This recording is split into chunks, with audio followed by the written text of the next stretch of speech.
Hirono, please. Thank you, Mr. Chairman.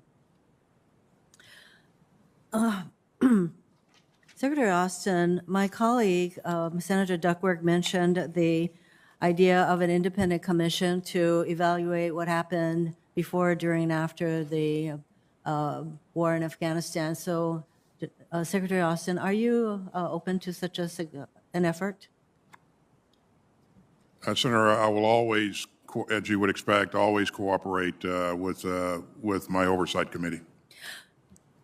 Yes, because I, for one, very much agree that this is a 20-year war, and there are 4 presidents involved, and I'd like to ensure that there are some lessons learned from a 20-year forever war. And at the same time, I feel as though the Republicans have made a total about-face, a U-turn regarding the war. I thought that they wanted the war to end, and they were very supportive of President Trump when he made the deal with the Taliban to get out. So there's that, and clearly there are lessons to be learned in terms of the evacuation, but I think the decision to get us out of this forever war was a good one. Secretary Austin, the president, I want to move to a slightly different topic. The president has touted the Afghanistan pullout as necessary to free up time and money to deal with near-peer competitors like Russia and China, but that stated rationale is somewhat, I think, at odds with the administration's budget, which fails to align funding priorities with the lines of effort identified in the Indo-PACOM Pacific Deterrence Initiative.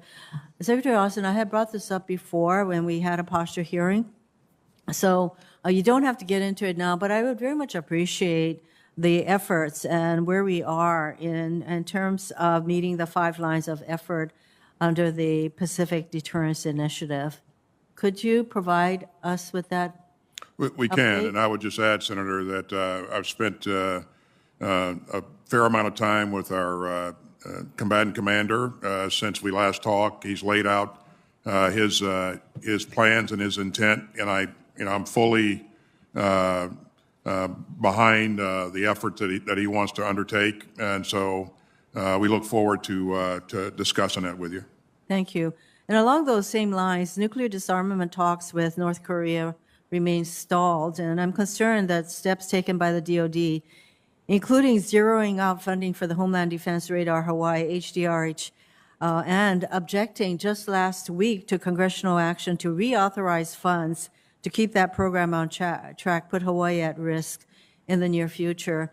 And what is DoD's credible alternative to HDRH Hawaii going forward? This is the second time that Congress has had to put back money for that radar. So what is the alternative that the DoD has that will protect Hawaii?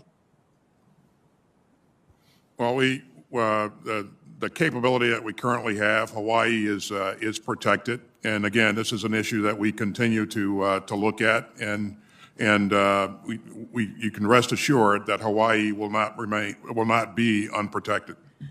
Well, I know that we're protected as of today. I'm looking at the future. So a lot of us have concerns about what is going to happen to the Afghani women and girls with the Taliban coming back. I'd be interested, Secretary Austin, to hear your perspective about concrete steps the U.S. can take to influence a future for Afghan women and girls that honors their human rights and freedoms. Well, I certainly share your concern, Senator, and Taliban's track record on this is absolutely horrible. We'll have to continue to work to use economic levers and also international pressure to hold the Taliban accountable for some of the things that they said they're going to do. And again, I think it'll have to be an international effort to maintain pressure on the Taliban. And at some point, I think we'd like to know, specifically what kind of international efforts are bearing fruit with regard to what the Taliban is doing with the women and girls of their country.